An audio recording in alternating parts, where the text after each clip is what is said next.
കാവിനോടെ കണ്ടോ മയിൽ നിൽക്കുന്നേ കാണുന്നോ?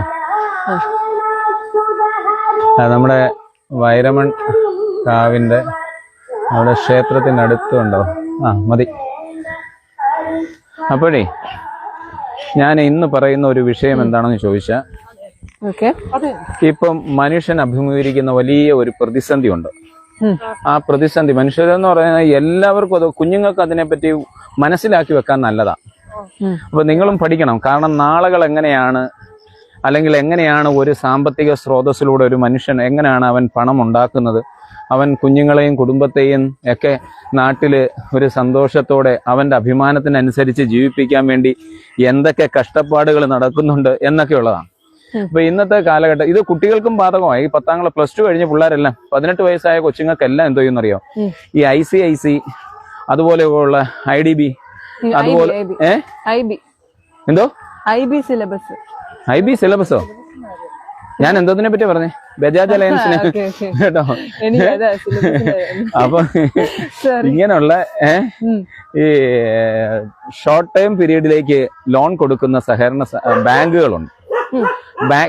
ഇവർക്കൊരു ബാങ്ക് അല്ല, ഇവരൊക്കെ ഒരു ഫിനാൻഷ്യൽ ഇൻസ്റ്റിറ്റ്യൂഷൻസ് ആണ്. ഇവർക്ക് ബാങ്ക്, ഇത് ഫോൺ താഴെ വിടരുത് കേട്ടോ. അപ്പം അവര് ശ്രദ്ധിക്കാൻ, അവരിൽ നമുക്ക് എന്താവശ്യം. ഇപ്പൊ നമ്മള് കൊട്ടാരക്കര പോവുക,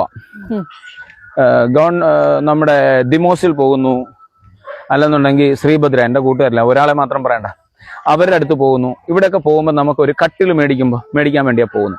അപ്പൊ ഒരു കോംബോ ഓഫർ പറയുന്നു. നമ്മൾ 10 രൂപയും കൊണ്ട് പോകുന്നു, നമുക്ക് 40,000 രൂപയുടെ സാധനം മേടിക്കണമെന്ന് തോന്നുന്നു. അങ്ങനെയുള്ള ഓഫറുകൾ കിട്ടുക. അപ്പൊ നമ്മൾ നോക്കുമ്പോൾ അലമാരയായി, ബെഡ് എല്ലാം ആയി, ഒരുമിച്ച് അങ്ങ് കിട്ടുക. അപ്പൊ നമ്മൾ പറയുന്നത് എന്തുവാ? പൈസ ഇല്ലടേ, അതൊന്നും പ്രശ്നമല്ല, പൈസയൊക്കെ നമ്മൾ തരാം. ബജാജ് ഉണ്ട്, IDFC ഉണ്ട്, ഇഷ്ടം പോലെ സാധനങ്ങളുണ്ട്. LIC ഒരു ബുദ്ധി ഇല്ലല്ലോ ദൈവമേ.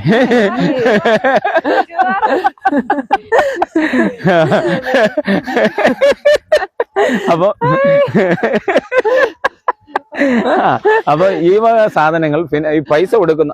അവിടെ ആൾക്കാർ ഇരിക്കുക, ഈസ് എലിജിബിൾ ഓർ നോട്ട്, നെൽസന് പൈസ കൊടുക്കാൻ പറ്റുമോ, അല്ലെങ്കിൽ നെൽസന്റെ ഭാര്യയ്ക്കിടെ പേരിൽ കൊടുക്കാമോ, അല്ലെങ്കിൽ കൊച്ചുങ്ങൾക്ക് 18 വയസ്സായി എവർക്ക് കൊടുക്കും, അങ്ങനെ തപ്പി നോക്കുക. അപ്പൊ ഓക്കെ, സിബിൽ സ്കോർ ഓക്കെ.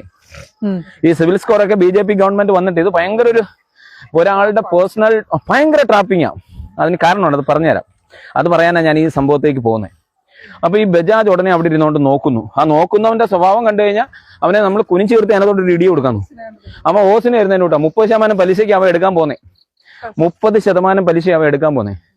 മനസ്സിലായോ? അവന്റെ വീട്ടിൽ നിന്ന് നമുക്ക് കൊണ്ട് തരുന്ന പോലെ അവൻ അങ്ങോട്ട് പെരുമാറാൻ തുടങ്ങും. നമ്മളെന്താ, ഒരു ചെറിയ ഒരു സാധനം മേടിക്കാൻ പോയ നമ്മളെ കണ്ണുകൊണ്ട് മാറ്റി, നമ്മളെ ഗ്ലാമറസ് ആക്കി, നമ്മളെ അതിനകത്ത് കിടത്തി ഉറക്കുന്ന രീതിയാക്കിയവര് ഇനി ഉറങ്ങാതിരിക്കാൻ പറ്റാത്ത അവസ്ഥയായി. ഈ ഒരു സാഹചര്യത്തിലാണ് നമ്മൾ ഫോഴ്സ്ഡ് ആവുന്നത്. We are forced to take that loan for what? Getting that facilities. അപ്പോൾ ഒരു ലക്ഷറിയസ്. അതിനുവേണ്ടി നമ്മൾ എന്ത് ചെയ്യുന്നു? നമുക്ക് വേണ്ട സാധനത്തിൽ നിന്ന് അമിതമായി എടുക്കുന്നതുകൊണ്ടാണ് ഞാൻ ലക്ഷറിയസ് എന്നൊരു കൺസെപ്റ്റിലേക്ക് യൂസ് ചെയ്തത്. നമ്മൾ എന്ത് ചെയ്യുന്നു? ഈ സാധനം പൈസ കൊടുത്ത് എടുക്കുക. അപ്പൊ അവൻ ആദ്യം പറയുന്നു ഇതിന്റെ പ്രോസസ്സിങ് ചാർജ് എന്ന് പറഞ്ഞുകൊണ്ട് അവര് 4,000 രൂപ അങ്ങ് കയറ്റി. എന്നിട്ട് അന്നേരം ചോദിക്കും, ഇതിന്റെ 20% അടയ്ക്കാൻ നോക്കൂ, 30% അടയ്ക്കാൻ നോക്കൂ എന്നൊക്കെ ആദ്യം ചോദിക്കും. ഉണ്ടെങ്കിൽ അത് ഇട്ടിട്ട് ബാക്കി ഇട്ടാൽ മതി. ചിലതൊക്കെ കമ്പൽസറി ആയിട്ടുണ്ട്. ഈ 0 ഇതില്ല. ഈ ഫോൺ എടുത്ത് അപ്പുറത്ത് പിടിക്കുക, അത് തട്ടി താഴെ വീണാൽ നീ എന്ത് ചെയ്യുമെന്നറിയാം? ഇതേപോലെ പറയും, പപ്പയെ താഴെ വീണെന്ന് പറയും, പൊട്ടിപ്പോവും. അതുകൊണ്ട് ഫ്രിക്വേഷൻ എടുക്കണ്ട കേട്ടോ. എന്നാലും ഞാൻ പറഞ്ഞു തരുന്നത്. അപ്പൊ 0 അല്ലാതെ എന്തോ ചെയ്യും? കുറച്ച് പൈസ എടുക്കും. യഥാർത്ഥത്തിൽ ചില പ്രോഡക്റ്റിനൊക്കെ എങ്ങനെ എടുക്കുന്നതെന്നറിയോ? ആ തുടക്കത്തിൽ തന്നെ പ്രോഡക്റ്റിന്റെ പൈസ അങ്ങ് എടുക്കും. അത്രയും മതി അമ്മമാർക്ക് യഥാർത്ഥത്തിൽ. കാരണം എന്താ, ഇതിനകത്ത് ഞാൻ പറയാൻ വരുന്നത് ഈ പ്രോഡക്റ്റുകളിലേക്ക് പോകും. നമ്മൾ മറ്റേ ശ്രീഭദ്രയും അതും എന്നൊക്കെ പറയുന്നത് നമുക്ക് വലിയ മോശം ഇതില്ല. കാരണം എന്ന് പറഞ്ഞാൽ നമുക്ക് എന്തെങ്കിലും ഡാമേജ് ആയാലും അവരുടെ നിന്ന് റീഫണ്ട് ഇത് ചെയ്യാം. അങ്ങനെ അതുകൊണ്ട് അവിടെ അങ്ങനെ ഒരു പ്രശ്നം എനിക്ക് പറ്റിയിട്ടുമില്ല. എന്നാ ഞാൻ ഓക്സിജനിൽ നിന്ന് പോയി 2-3 ലാപ്ടോപ്പ് എടുത്തു.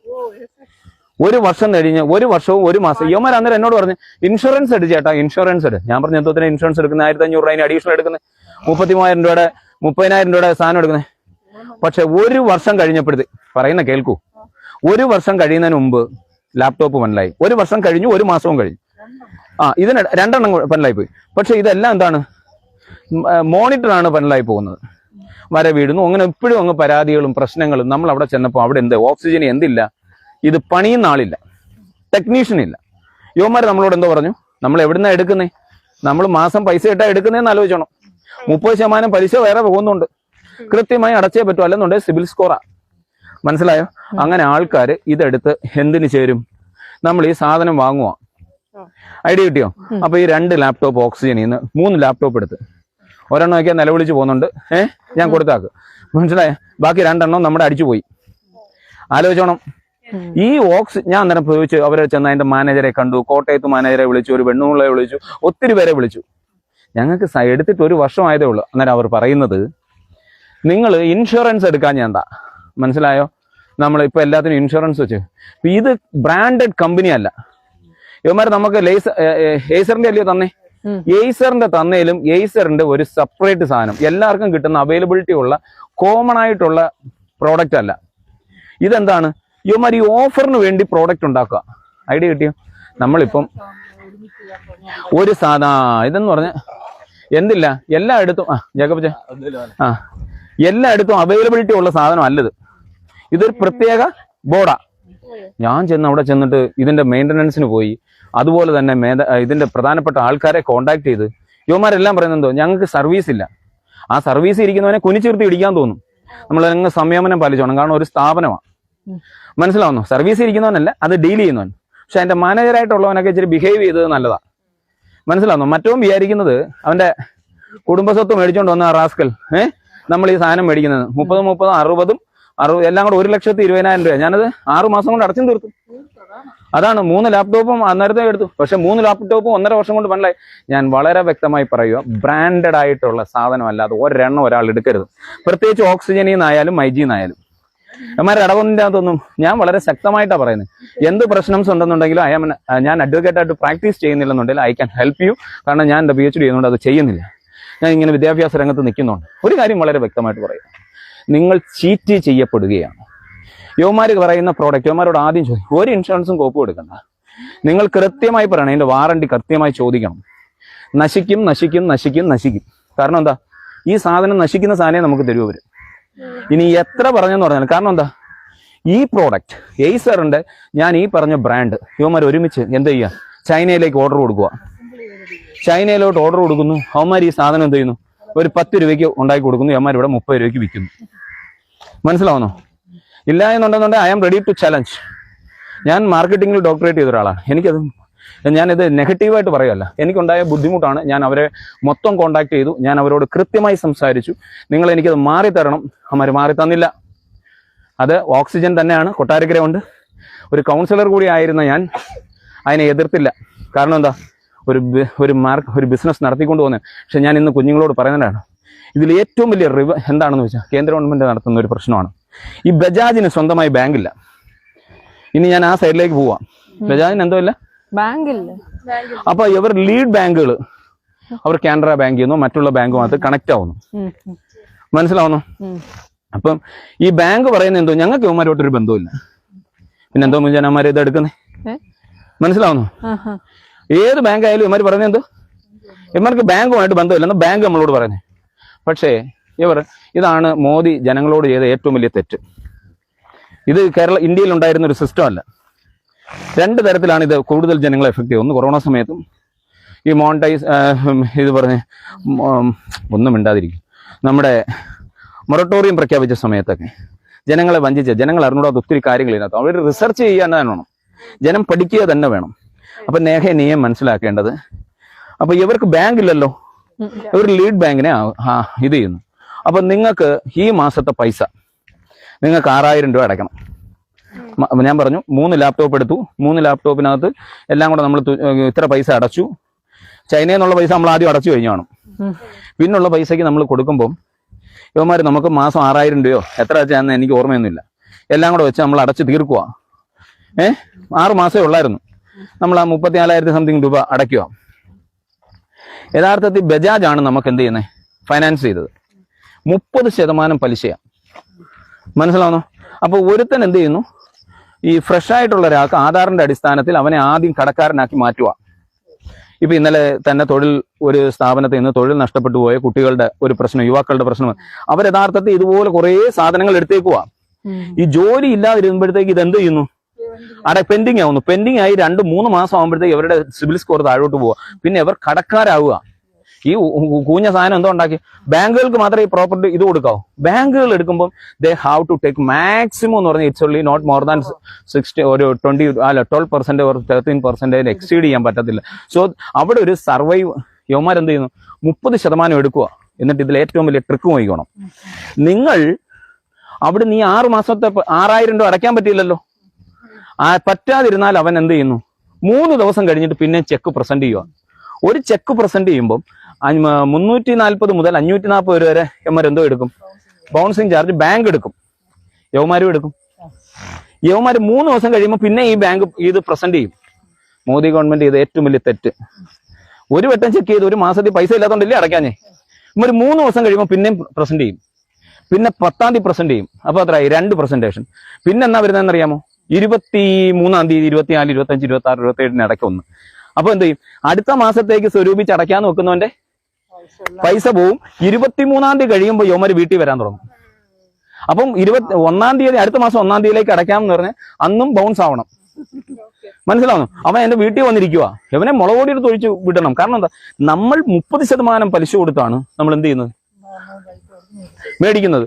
നീ എന്റെ സിബിൽ സ്കോർ പോകണം, 30% പലിശ കൊടുക്കണം, ഇവന്റെ അപമാനം കേൾക്കണം, ജനം ബോധവാന്മാരാവണം. അല്ല, അതൊക്കെ വേണമെന്നുണ്ടെങ്കിൽ നാട്ടുകാരോട് എനിക്ക് പറയാനുള്ളത്, ഞാനൊരു വക്കീൽ, നിങ്ങൾ ആദ്യം ഒരു നാട്ടിലെല്ലാം നോട്ടീസ് അടിച്ച് പറയണം, ഞാനൊരു ലോൺ എടുത്തിട്ടുണ്ട്, ഇതെന്തായാലും അവന്മാർ വരും, അവരിങ്ങനെ പ്രശ്നം ഉണ്ടാക്കും. എടാ, ഞാൻ ഈ പറയുന്ന ഇവിടെ നിനക്ക് ഗവൺമെന്റ് ഈ പഠിച്ച അന്നേരം ഗവൺമെന്റ് ഇതിനേക്കാൾ വലിയ ഇതല്ലേ. Government, Indian government 240 lakh crore കടക്കാരാ. ഇവന്മാരെ എന്നാ പറഞ്ഞ വേൾഡ് ബാങ്ക് വന്ന് അടിച്ചോണ്ട് പോയ പോലെ ഇവൻ വലിയ ഒലത്തൊലത്തുന്നേ. നമ്മുടെ ദളിത് മോദി ആയാലും അങ്ങനെയുള്ള, അല്ല ദളിത് മോദി ആയാലും കിങ് ഫിഷറിന്റെ മുതലാളി ആയാലും 27,000 കോടിയും 30,000 കോടിയും ബാങ്കിൽ നിന്ന് അടിച്ചുകൊണ്ടത് വല്ലവന്റെ ആണ്, പാവപ്പെട്ടവന്റെ അല്ലേ. ഇപ്പൊ മനസ്സിലാവണം. അപ്പൊ എപ്പോഴും ടാക്സ് കൊടുക്കുന്ന വലിയവനൊന്നും അല്ല, പാവപ്പെട്ടവൻ കൃത്യമായി ചെയ്യുന്ന കാര്യങ്ങൾ അതും വെച്ചുകൊണ്ടാണ് കാര്യങ്ങൾ പോകുന്നത്. അവൻ അന്നേരം ടോക്സ് ചോദിക്കാൻ അദാനി ടാക്സ് കൊടുക്കും. പക്ഷെ അദാനി അത്രയും പൈസയുടെ ഇരട്ടി 4 ഇരട്ടി തിരിച്ചടിക്കുകയും ചെയ്യും. അവൻ ഈ റൊട്ടേഷനിലൂടെ പോന്നെ, നേരെ അങ്ങോട്ട് പോകും. അവന് റൊട്ടേഷൻ വെച്ചാ കളിക്കുന്നേ. അവൻ 100 കോടി അങ്ങോട്ട് അടയ്ക്കുന്നു, 2,000 കോടി ഇങ്ങോട്ട് എടുക്കുന്നു. അവൻ റോൾ ചെയ്യുക. ബാങ്കിനെ മൊത്തം അവനാണ് ഡീൽ ചെയ്തോണ്ടിരിക്കുന്നത് നമ്മുടെ പൈസ ഇട്ട്. അപ്പം ബാങ്ക് പറയാം, ഞങ്ങൾക്ക് പൈസ വേണ്ട, ഈ പൈസ മതി. എടാ, നീ ഈ പൈസ പിന്നെയും കൊടുത്തോണ്ടിരിക്കുമല്ലേ. ഐഡിയ കിട്ടുന്നോ? ഇതുപോലെ ഈ ബജാജ് പോലുള്ള സാധനങ്ങൾ നിങ്ങളിൽ നിന്ന് 3 പ്രാവശ്യം ചെക്ക് ബൗൺസ് ആക്കുന്നുണ്ട്. അപ്പോൾ എത്രയായി? അപ്പോൾ ഞാൻ ഇതിലേക്ക് കടന്നു വരുവാ. അപ്പോൾ ഒരു ഫോൺ എടുത്തത് നേഹയുടെ കൂട്ടൊരാൾ പോയി ഫോൺ എടുത്തപ്പോൾ അവർ പറഞ്ഞു 36 മാസം കൊണ്ട് അടച്ചാൽ മതി, 2,000 രൂപ വെച്ച് അടച്ചാൽ മതി. 72,000 രൂപയുടെ ഫോൺ. മാസം എത്ര അടയ്ക്കണ്ടേ? 2,000 രൂപ. നേഹയ്ക്ക് 2ാമത്തെ മാസം ഇത് അടയ്ക്കാൻ പറ്റിയില്ല. മനസ്സിലാവുന്നോ? അപ്പൊ 2,000 രൂപ ആദ്യത്തെ ചെക്ക് ബൗൺസ് ആയപ്പോൾ 350 രൂപ അവിടെ പോയി, പ്ലസ് GST, സർവീസ് ടാക്സ്. അത് ഇച്ചിരി കുറച്ചിട്ടുണ്ടെങ്കിൽ അപ്പം അതുകൂടെ വരുമ്പോഴത്തെ ഏകദേശം 430 രൂപ അങ്ങനെ അങ്ങ് പോയി. പിന്നെ അടച്ചു. അല്ല, പിന്നെന്താ ഇത് 3 ദിവസം കഴിഞ്ഞപ്പോൾ പിന്നെയും വന്നു.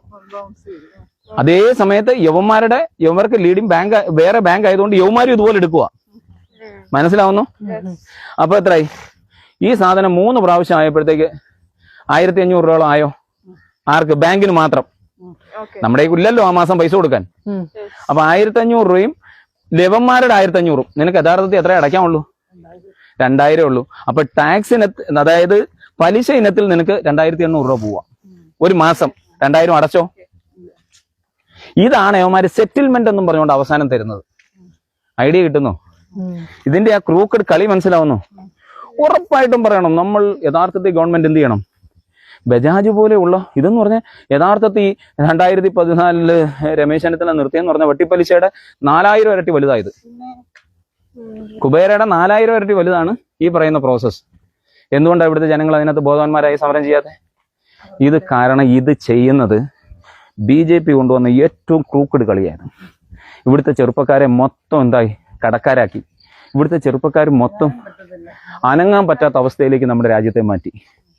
മനസ്സിലാവുന്നോ? പെട്രോൾ കുപ്പി കൊടുക്കത്തില്ലെന്ന് പറഞ്ഞാൽ എന്തുകൊണ്ടാ? ചോണയുണ്ടേ പറ. കുപ്പി കൊടുക്കത്തില്ല. പുതിയൊരു ക്യാനൊക്കെ എടുക്കും. എന്താ കാര്യം? ആ, ബുദ്ധിയുണ്ടേ പറ. വാ, പെട്രോളിന്റെ കളർ എല്ലാവരുടെയും തലച്ചോറിലുണ്ട്. ഉണ്ടോ? ഇപ്പൊ സാധനം എന്താണെന്നറിയാമോ? ഏതാണ്ട് ജ്യൂസ് പോലെ ഇരിക്കുന്നു, കരിമ്പിൻ ജ്യൂസ്. ഐഡിയ കിട്ടിയോ? കരിമ്പിൻ ജ്യൂസ് എന്ന് പറഞ്ഞാൽ എത്തനോളാ. ഇപ്പം പെട്രോളിന് വരെ എന്തോ കൊടുക്കുക? കരിമ്പിന്റെ ജ്യൂസ് കൊടുക്കുക. വണ്ടി സ്റ്റാർട്ട് ആവത്തില്ല, മൈലേജും പോയി.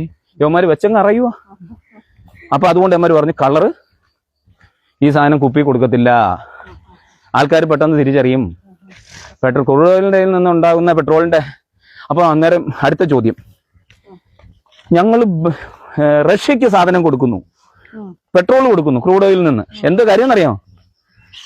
ഒറിജിനൽ പെട്രോൾ ആർക്ക് കൊടുക്കുക? മറ്റുള്ളവർക്ക് കൊടുക്കുക.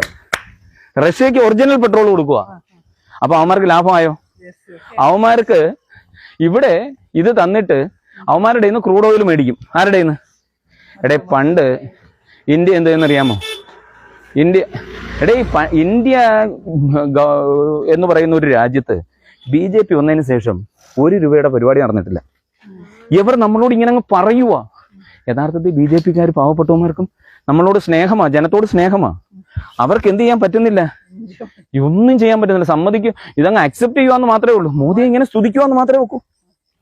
എടാ, എത്രയോ മോശമായി ട്രംപ് പറഞ്ഞു, എത്രയോ മോശമായി രാജ്യങ്ങൾ പറഞ്ഞു. ഇത് കോൺഗ്രസ് കാണുമായിരുന്നു, എമാര് ഇത് കത്തിച്ചു കളയത്തില്ലായിരുന്നു. ഒന്നും ചെയ്യാം. രാമക്ഷേത്രം, അവിടുന്ന് രാമന്റെ പൈസ അടിച്ചു മാറ്റി, കൊള്ളയടിച്ചു. അത് എമാരോട് ചോദിച്ചാൽ എമാരത് ഒന്നും പറയാൻ പറ്റുന്നില്ല.